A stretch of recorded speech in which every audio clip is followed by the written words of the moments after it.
Mga ka-hopes, habang dikit na ang laban sa PBA semifinals, mas umiinit naman ang drama sa loob at labas ng court.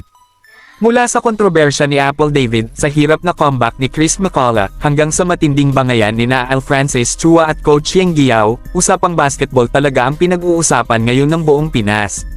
Unahin na natin mga ka-hopes si Apple David. Matapos nga siyang mapasama sa kontrobersya dahil sa kanyang relasyon sa 18 anyos na veteran player na si Chad Gamad, nagsalita na rin mismo ang kanyang boyfriend tungkol sa kanilang sitwasyon. Ayon kay Gamad, hindi raw ito panahon para sumuko. Kahit dumaan sila sa matinding pagsubok, kailangan lang daw magpatuloy dahil lilipas din ang lahat. Isang mensaheng tila nagpapakita na matatag pa rin silang dalawa sa kabila ng matinding batikos online. At kahit usap-usapan pa rin siya sa social media, bumalik na rin si Apple David sa trabaho bilang courtside reporter sa PBA semifinals kahapon. Samantala mga ka-hopes, inaabangan naman ng maraming fans ang pagbabalik ng dating San Miguel import na si Chris McCullough sa PBA matapos ang 7 taon. Pero this time, hindi na siya para sa SMB kundi para na sa TNT Tropang Giga. Pero sa kanyang unang laro kontra Meralco sa Game 4 semifinals, hindi naging maganda ang kanyang comeback. Oo nga't nakagawa siya ng 24 points, pero hirap na hirap siyang hanapin ang kanyang rhythm matapos magtala ng 7 of 22 shooting o 31% lamang mula sa field.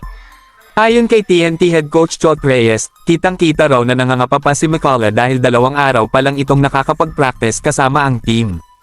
Pero naniniwala pa rin ang TNT fans na makakabawi ang dating NBA player sa susunod na laro.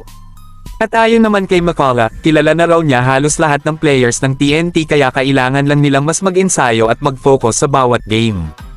Hindi pa raw finals ang iniisip niya ngayon, kundi pa isa-isang panalo muna. Pero mga ka-hopes, ang pinakaagaw eksena talaga ay ang tensyon matapos ang laban ng Hinebra at Rain or Shine. Matapos matalo ang Gene King sa Game 4, inako ni Coach Tim Cone ang pagkatalo at sinabing coaching adjustments ang kailangan nilang ayusin. Pero matapos ang game, nagliyab ang emosyon sa center court. Nagkaroon nga ng mainit na sagutan sina Al Francis Chua at Rain or Shine head coach Yeng Guiao.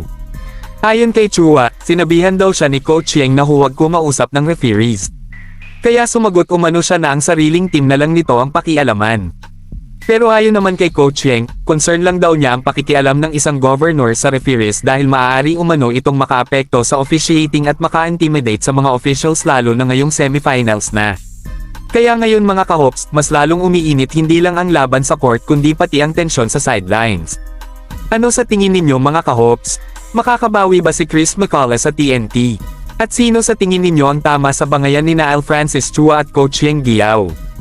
Comment nyo lang ang inyong opinion at huwag kalimutang i-like, i-share, at mag-subscribe para sa mas mainit pang basketball updates dito lang sa Race Hoops Universe.